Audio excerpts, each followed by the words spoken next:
In this kind of work, you don't have the luxury of 2 hours to establish and embellish a character. You have to grab the character. That doesn't mean it's less true. It merely means you do less. So, but it has to be real even though it's less. So you sort of wear your character rather than becoming your character. Your character is like a costume that you put on. And if you're my age, you sit in a chair differently than if you're your age.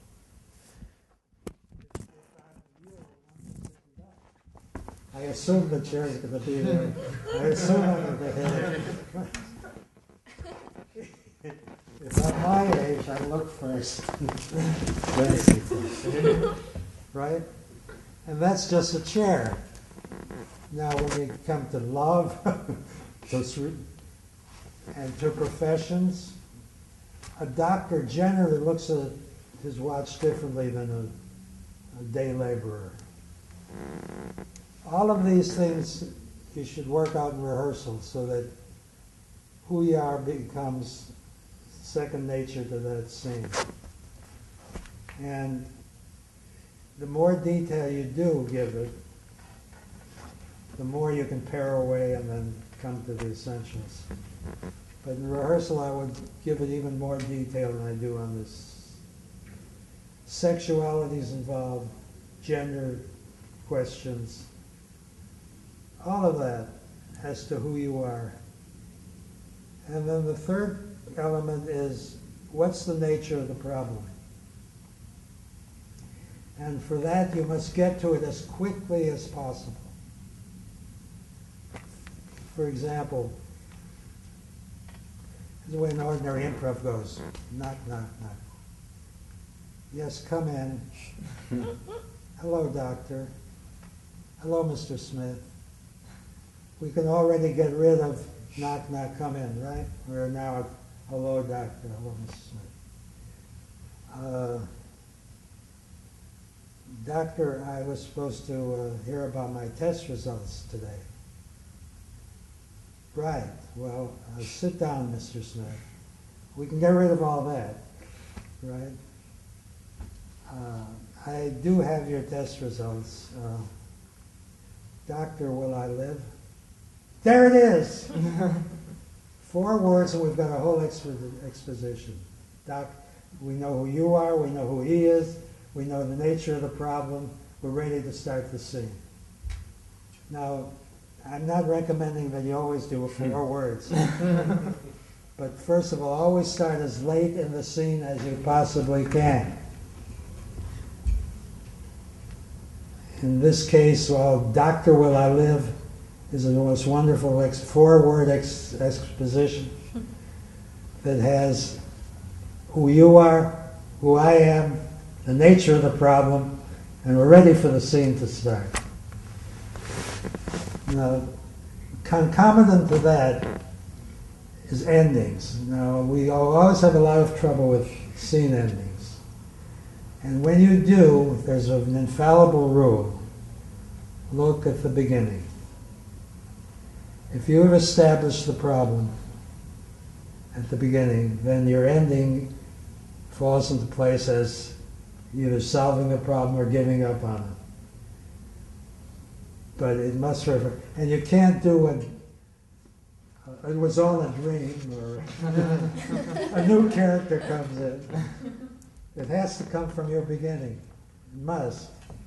The temptation is to raise the stakes at the end by bringing in a new character. Don't do it. Solve it in terms of the scene that you set up. Right? So, there you are. Once you've established the where, the who, and the problem, you're ready to do the scene. And the scene should always be an aggregate of these things that have piled up: who you are, where you are, what you are, then the next beat, and then the next beat. and then the ending, which must come out of the beginning. Now, coming back to this notion of talent, it also has to do with the notion of the nature of the scenes you're doing. I didn't really see any parody. A lot of you know Shakespeare. You've done Shakespeare parodies. You've done musical comedy parodies. Parody is a wonderful form, and it lends itself to specific kinds of problems. And it also must be worthy. For example, when we did ballet parody, we did in the height of the Beat generation when all cops were swine. We did one called Swine Lake about policemen. And we did the Dance of the Little Cygnets with four guys with boots on. But the parody is a wonderful form. And what we did, but you must do it skillfully. What we did, we actually brought in a ballet master and learned to dance well enough so that we were not making fun of dancing, but making fun through dancing of some other dilemma. So if you're doing a musical comedy, get a voice coach in to teach you how to sing. If you're doing a ballet parody, get a ballet master to teach you how to dance. And if you're doing Shakespeare, you can teach yourself. But you can do Shakespeare, you can do Ibsen, you can do a lot of them. And so we now come to the scenes. The basic building block of the work is the scene. It's very simple. And you can do almost anything, parody almost anything, as long as you keep your scenic vigor. No extraneous material, no jokes. One of the hardest part of a director's work is to take out the jokes. And after the show plays a while, take out the improvements, which naturally accrete. So you have your scenes, and one thing I missed in your show was you can do departments. For example, we would do nightmares of famous people. One I've always wanted to do that I'll give you for nothing is stand-ups by famous people. So you have a stand-up setup with an MC and a host, and out comes Sigmund Freud to do his stand-up, Nietzsche to do his stand-up, and so forth. And you can do that for show after show. I'll give you nightmares of famous people for show after show. It helps in devising a show, and the audiences love it. And you can make very interesting comments on it, with it. So I'll give you stand-ups, I'll give you nightmares. They're yours. But the one thing that is the most difficult and sort of the most rewarding are real scenes between. I don't know how many of you have seen any of the Second City tapes. I should have brought some. Next time I'll bring some. But not that the scenes are serious, but they go into more depth. Fathers and daughters, art lovers and art haters, so forth and so on. And they can be quite long. They can be 8-9 minutes. But they're very, very useful. And you can't have too many of them in a show. It's too demanding. One a show maybe two, but no more. So there we go. We have the basic building block is the scene, the ordering in the show, the building of character, and that's it. Now I'm open to questions. No questions, I'll keep talking. Yeah. So, going back kind of to the order of the show and kind of generally what you were saying. So, how do you feel about callbacks that are not necessarily written? Like, I guess what's clever about them is just that they're kind of reminding the audience of what happened earlier, I guess. So it's not necessarily like funny as much as just kind of sharing something. So as far as spacing those goes. You. What's a callback? Well, like if you revisit a scene a couple times spaced throughout the show or something. Or if you use the kind of similar... I once did a show where I didn't end a single scene. Is that what you're talking about? Put another scene in, then came the ending 2 scenes later. The audience didn't even notice. It was fine. It worked great. If you want to call back the same characters in a new situation, great. You can have them at Thanksgiving dinner, and then you can have them at Christmas dinner. Meanwhile, having things happen that changes the way they relate to each other. You can do anything as long as it's true, honest, it's believable. I was surprised when we did this show that had no endings except 4 scenes later, that nobody even noticed. And they just bought it. So it was very rewarding to do that.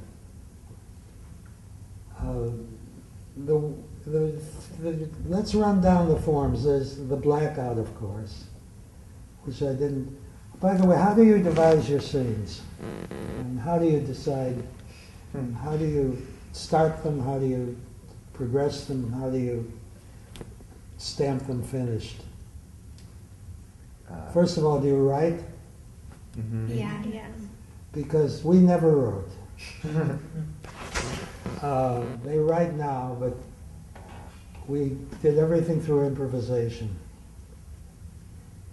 With a director, and we had the luxury of trying them out in the improvisation set afterward. But it does seem to me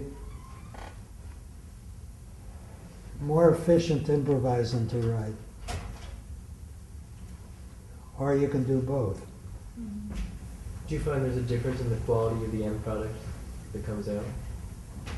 Well, if you keep them, I'm not talking about improvising in front of the audience. Oh, but you said improvising you find more efficient. Does it also produce a better end product than if it were to be written? Well, we never tried the other. It's just a matter of course that we improvise. And we were stupid. We thought we had to do a show very quickly, so we did a second show 3 weeks after we did our first show. And then we extended to 4 weeks, and now it takes 6 months, which is ridiculous. But I think it's useful to improvise in front of audiences in order to derive material. What it amounts to is public rehearsal. You get mystery laughs that you didn't realize were there, and so you incorporate them into the scene. You get the way the process works between an audience and an actor on stage is the actor makes an offering. The audience gives him back a response. I'm not talking about raucous laughter. I can talk about 15 kinds of silence, boredom, awe, enthralled, whatever. The talented actor reads that reaction and then modifies his next offering accordingly.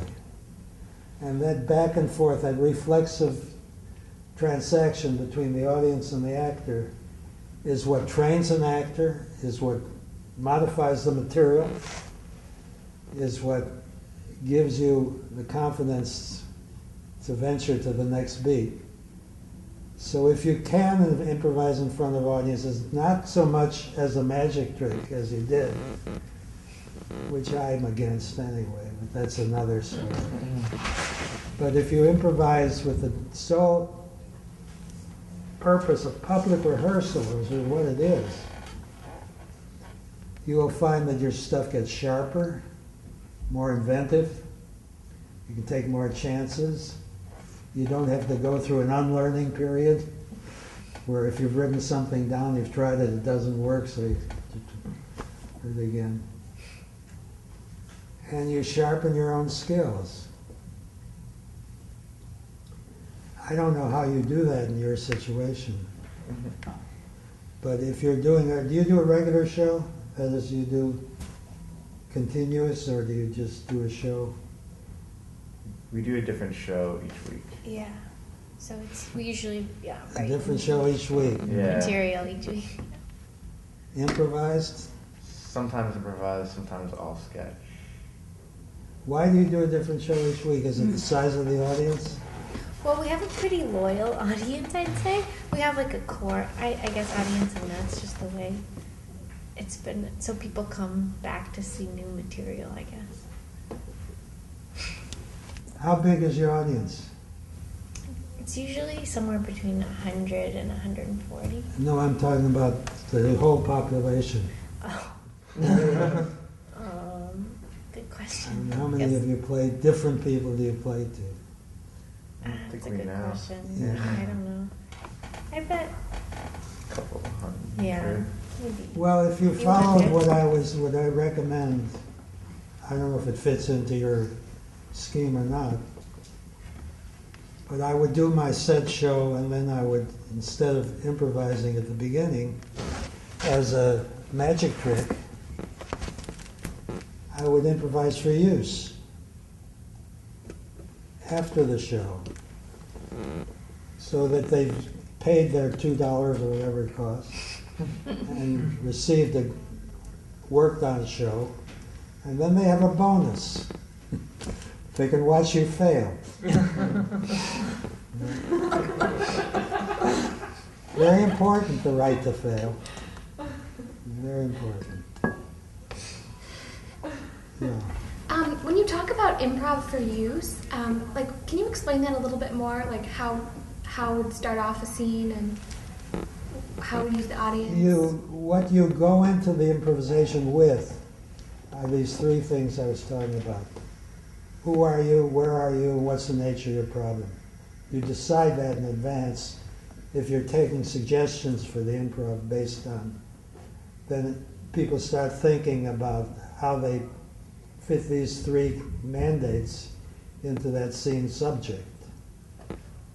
And then you go out on stage with that much preparation. If the scene, who's directing? Well, Take turns. yeah.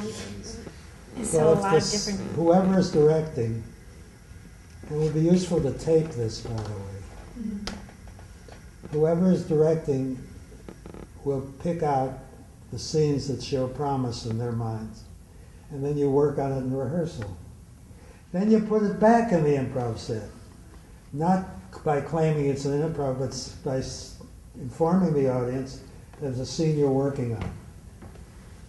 I don't want to lie to the audience. I don't think you should.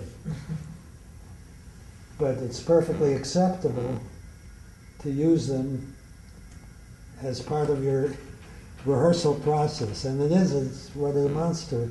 It's public rehearsal. And then, well, I've got you in a minute. And then you're polishing, then you can take that scene out and polish it in rehearsal, in non-public rehearsal, and then put it back in that set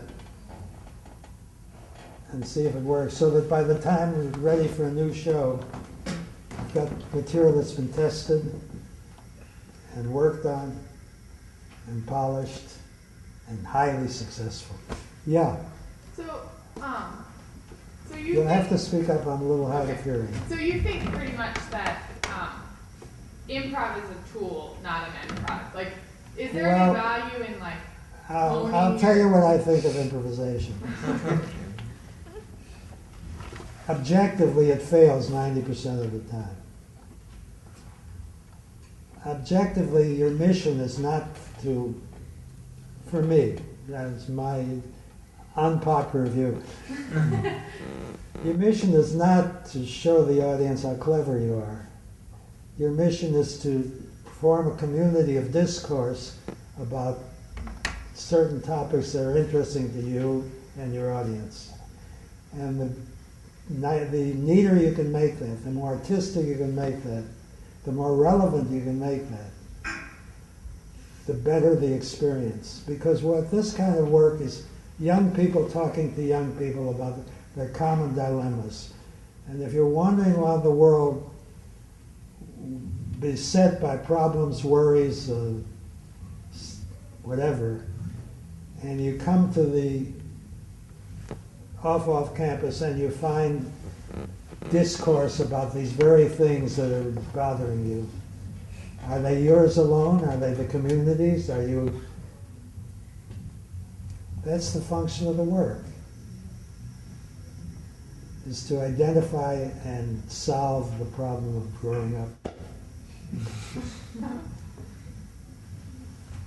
So I think improvisation is a look at me kind of thing. Look at me, I'm doing it. Look, Mom, I'm improvising. No hands. By the way, that's a dead giveaway for an amateur actor, is the overuse of the hands. And I noticed a bit of that in your show. Watch it. You can be very still and be very expressive. You can express by stance. If I'm talking to you like that, it's different when I'm talking to you like that. Just a whole different relationship with behavioral and class and superior, inferior, bosses, workers, all express your stance. And you can also express in a way they call the opposite, that if you're very angry, you can be very still. If you're in love, you can be very flamboyant. You can do all of these things as long as your emotion is true. So I'm a great believer in rehearsal. And taken objectively, improvisations fail most of the time, as scenes, as communicating tools, as whatever.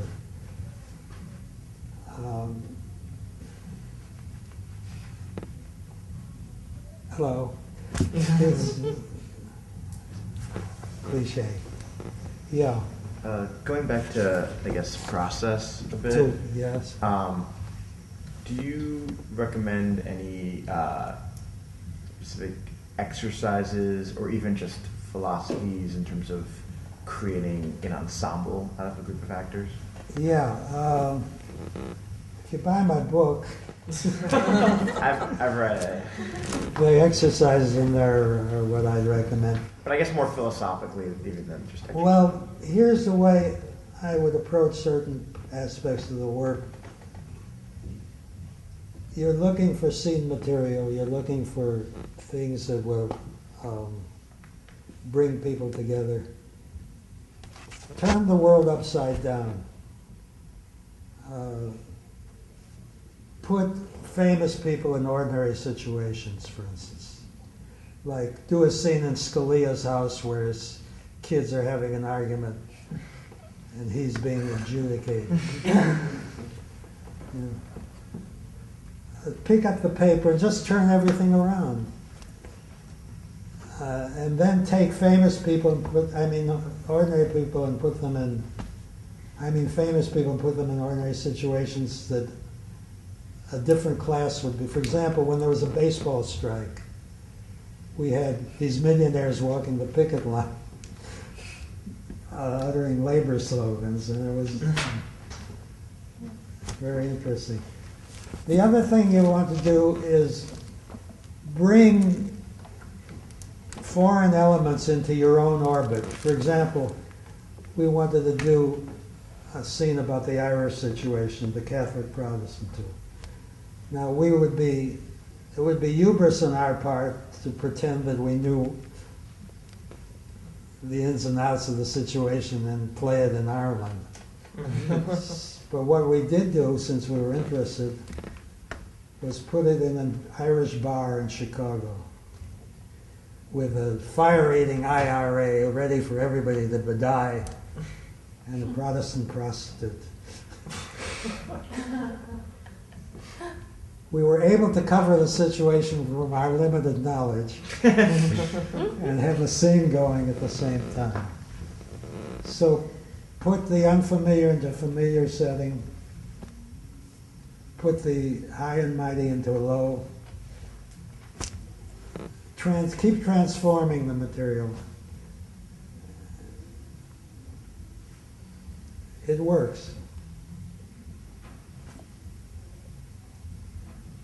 Any other questions? Come on, you've got to, yeah.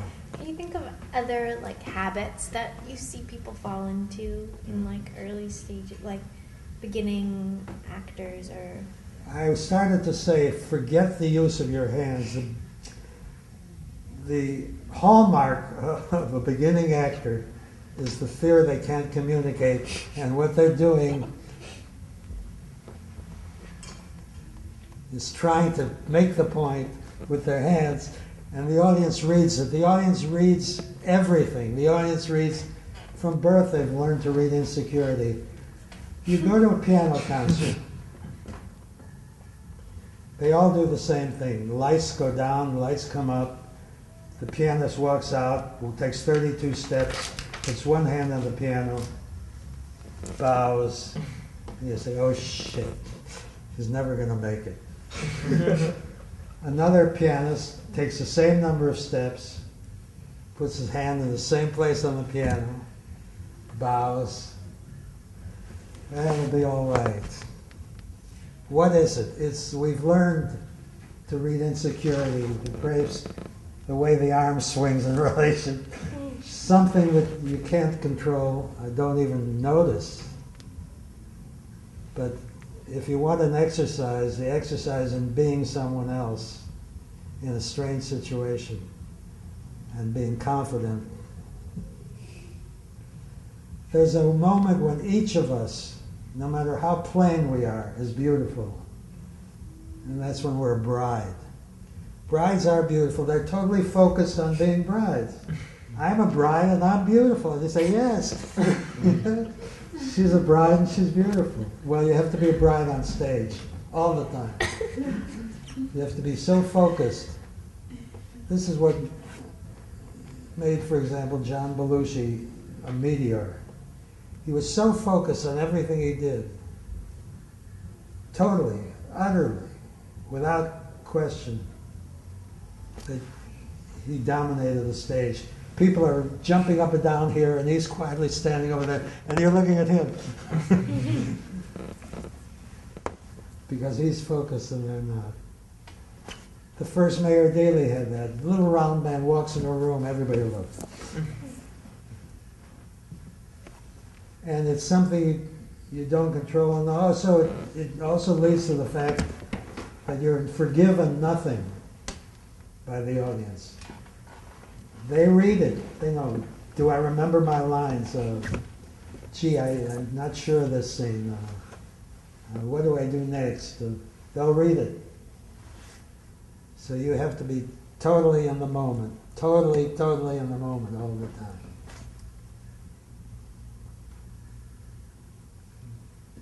Any more? Yeah. Given that one of the biggest roles of improv and sketch is that dialogue that you talked about between the audience and the actors, the feedback going back and forth. With that in mind, what do you think that television adaptations of improv and sketch like Saturday Night Live or Whose Line Is It Anyway can be successful? Or I think it depends on how you do the work.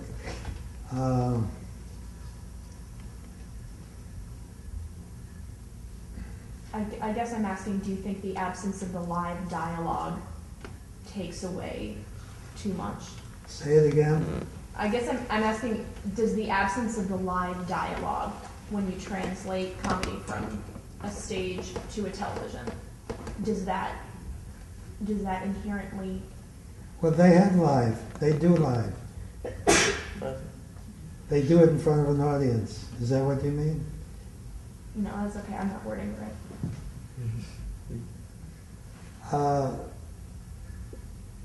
And the words you use are part of your character. If you're an upper class character, you're using upper class words. If you're a lower class character, you're using lower class words. If the important thing to remember is that whichever character you play is working at the top of his or her intelligence. To play a character that is beneath you, so to speak, in the social scale, and to play it that way is to deny the character. Don't use it. You're going to have a smart garbage man. And your dialogue has to be, he's not going to use words that came out of Nietzsche, but he's going to be bright in his own way. Otherwise, who cares? You know? So that you play every character at the top of its intelligence. You play your own character at the top of your intelligence. You assume the audience is as smart as you are, if not smarter. And if they don't buy it, then that's their problem. But if you feel I've got to play down to a character, play down to an audience, then you're automatically not playing within the character, we're playing on top of the character. And again, it's like the piano player. The audience senses it. The audience senses contempt. The audience senses all of that. So you have to respect them and play to your highest skill and assume their highest skill. And if you're playing a class character, that within that class, that character is perceptive, intuitive, and bright. Just doesn't have the experience or the reference level that a college character would play, but not to be denied or scorned. Yeah. Going back to the piano player, as a director, is there any way that you can go about trying to instill that confidence and playing in the moment in actors, or is that something that cannot be taught? There are several ways of getting at it. One is the miser's point of concentration. Mm-hmm. You know about that? I've read a little bit about it. I'm not an expert. Elaine May used to walk on stage and assume that the player she was played opposite had a pound of chicken fat in his pocket. She would focus on the chicken fat. If I lined four of you up on the stage and I said, we're looking at you, pretty soon people start to shift and grow restless and maybe a little red-faced with embarrassment. If I say to you, get up on stage and identify all the sounds you hear in this room, immediately you become interesting. Because you're not focused on yourself, you're focused on something outside, and your whole body changes in subtle ways that the audience reads. So the point is to demand focus as a director. Focus on the character, focus on the line, focus on the situation, focus on the beat. And perhaps focus on an outside. One of the exercises I love is to have people do a two-person scene and tell one of them that the other person has a boil on the back of his neck and he's supposed to notice it without telling that character he's fine. and yet play a love scene, right? So something happens dynamically when you're focused on the point of interest outside the scene, and yet required to do the scene. And you can play with various combinations of knowledge, of knowing something but denying it. But where the point of concentration is outside the scene itself, the body becomes interested. When you're inside yourself, it's not interesting.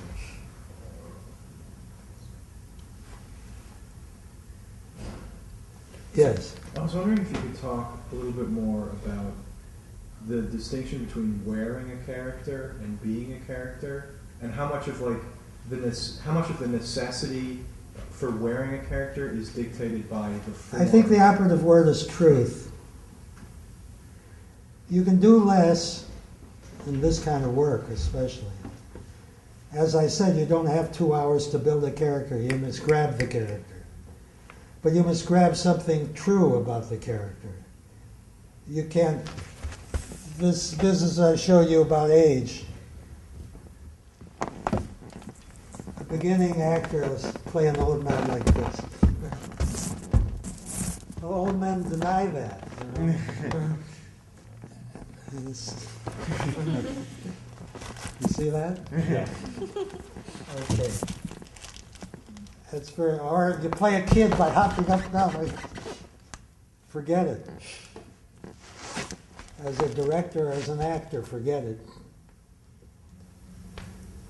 Play within the parameters of the scene.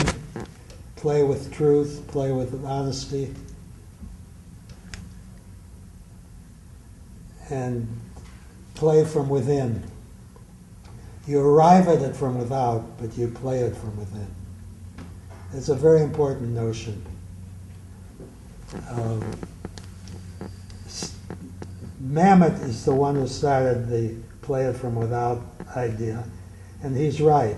Stanislavski, the method, is all internalized. But how do you get there? They want sense memory or recall of experiences that happened to you before. But there's also a place for arriving at it by knowing that you're an old person sitting down, or that you're an old person who has to get from here to there convincingly, but not over-florid, because you're only doing a 2-minute scene. Big characters are not in order. But truth is in order. Whatever you do, whether it's a little or a lot, it must be totally believable. That's and don't use your hands. Delivering most of your lines still, being still, is much more effective than you believe. One of the, as I say, the reason you overuse your hands or overuse your body or is your fear of not communicating this, whatever you want to. They get it. They get it with the slightest of hints. They get it. Because they've learned. You know, every day we encounter people lying to us, telling us the truth, wanting to serve us, wanting to be served. And we read it. We read it. We know. Less is more.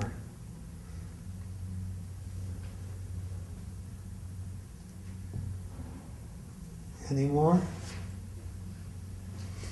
Well, thank you very much. Unless you want to hear me spout some more.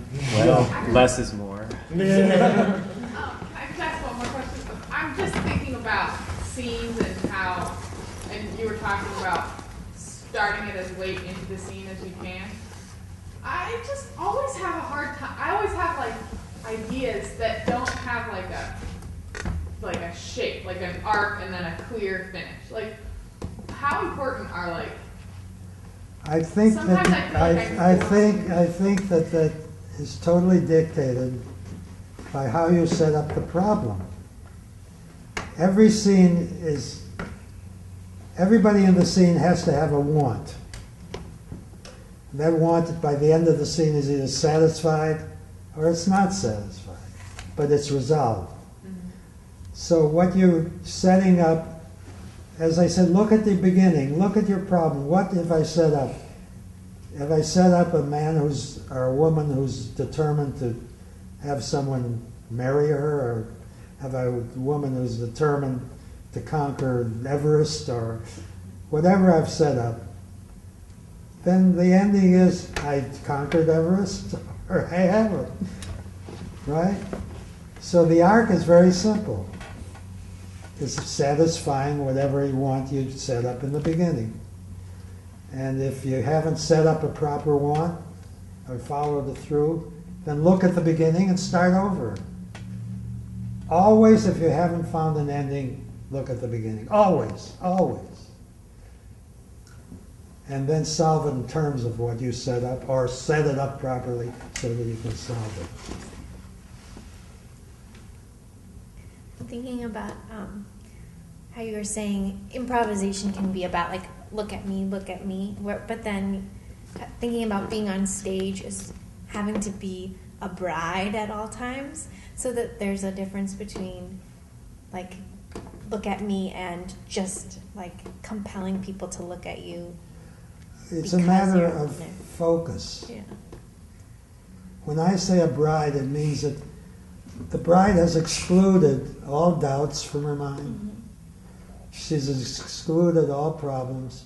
She is only and surely a bride. Only. Nobody's going to take that away from her. And I use that as an example of the amount of concentration and focus that you have to bring to the work, bring to the character you're playing. And those people who we admire as great actors are the people who bring that focus to that character so that they're nothing else but that character.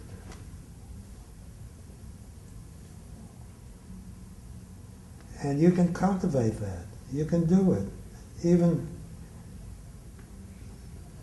the least volatile of us, at one moment or other, finds that one situation, that one act, that one point where they're totally confident. And it reads. It reads. You've got to give your audience credit. They read. They read.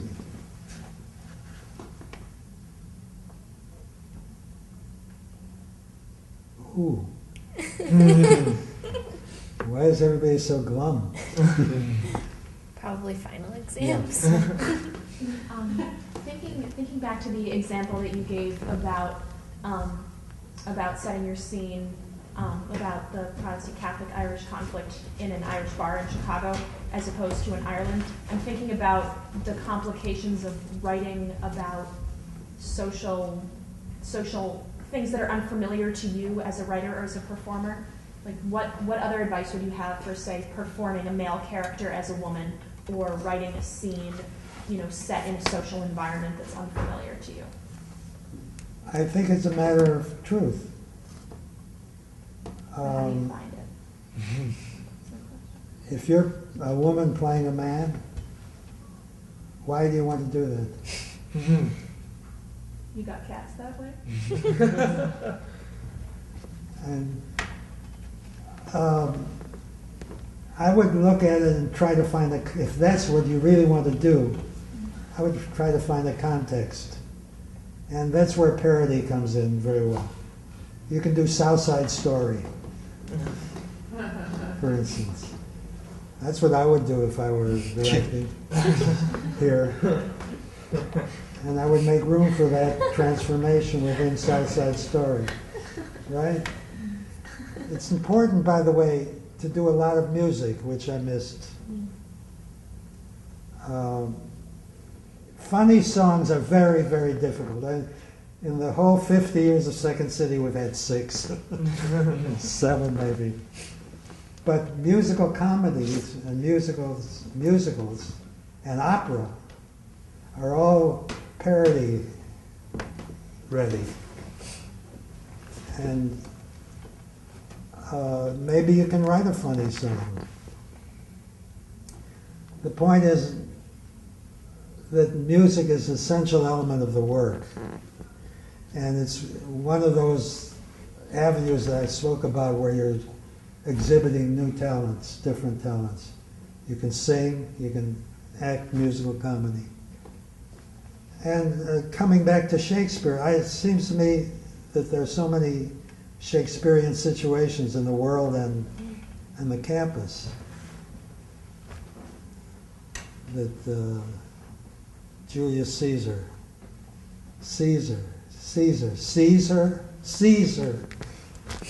Anyway.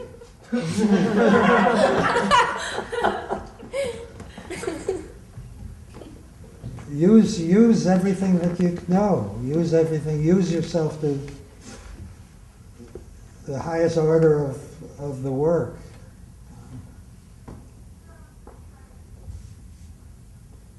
Any more? Well, thank you very much.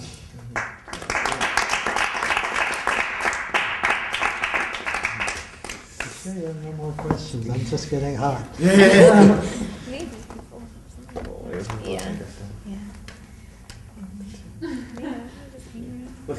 Let's as an exercise, not in acting but in scenes, go over what forms are available to us. There's the short scene. The blackout. That requires more acting because it's kind of serious, like a boss and a worker, two lovers,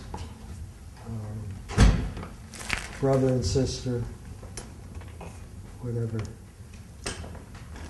There's blackouts, which are useful. Blackouts are useful as bridges to energies. You end one scene and you start another. And by the way, don't cast yourself, or directors don't cast the same person to end a scene as to start the next. Because if they've succeeded in winning over the audience and making their point, we don't want to see them again in another role immediately. Right?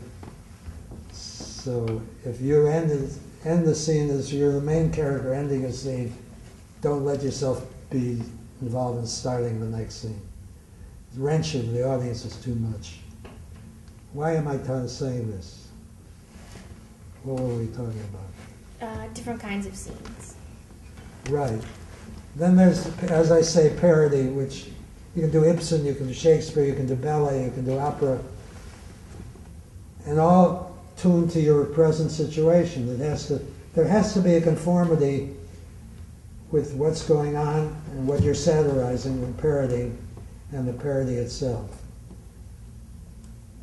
So that Shakespeare would be inappropriate for certain things.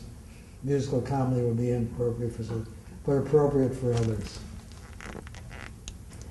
So there's the short scene, there's the parody, there's the blackout, there's the musical number, which could be the parody. There's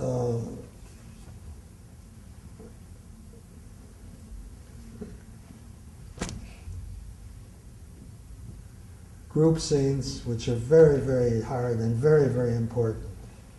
You want to start the show with a group scene if you can. You want to end the show with a group scene. You want to end the first act with a group scene. You want to start the second act with a group scene, if you can.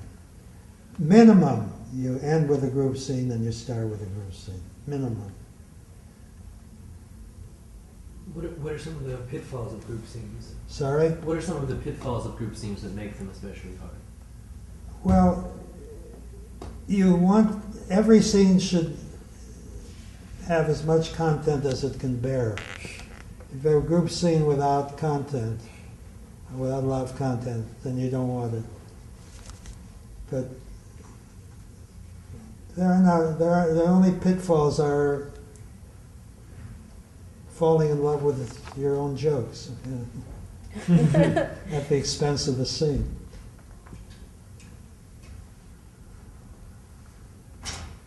The hardest thing in the world is to deny somebody that joke, but very often it hurts the scene. Why do you think that is? Because people develop their own certain sense of humor in a rehearsal setting, or No, it interrupts the verisimilitude of the scene. If you can take anything out of a scene and fit the pieces back together and still have a scene, it's wrong. It's what I call a salami work. You shouldn't be able to take something out and put it together and have a whole salami. You have to, everything in the scene has to be essential to the scene. And if you can take something out and it doesn't hurt anything, do. Take it out and throw it away.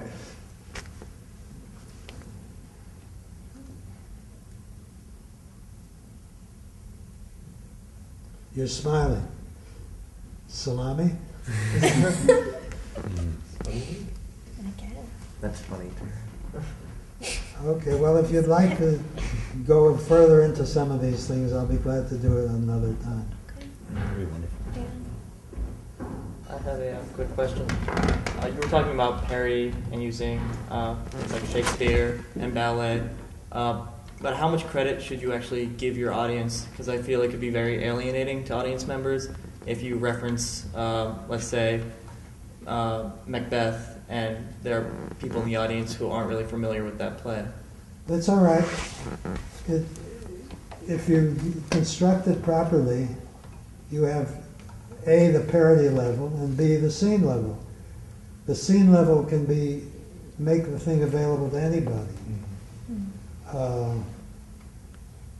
Again, when we did Swine Lake, it's just funny. The dying swan, the policeman came out in a red coaster wagon, pulled across the stage, flapping his wings. And you can't resist that. I don't care if you never saw Swine Lake. Swan Lake. And the same with Shakespeare parodies. The parody is automatically funny. And if you're parodying a specific Shakespeare play that they happen not to know, the style is still available to them. So you should always choose a parody on something that's widely common rather than choosing like. Well, I think you do a parody and you have to do it worthwhile. If you do a parody of a talk show, that's easy. Any jerk can do a talk show parody. You want to do a worthy parody of a worthy subject. You have to work at it. No. Parodying kitsch is kitsch.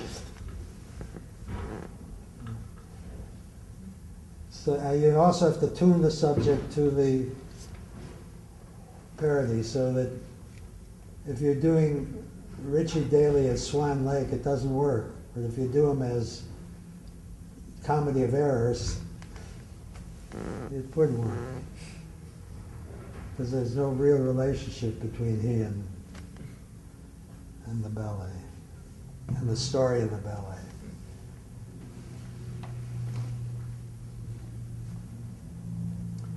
Okay, thank you very much.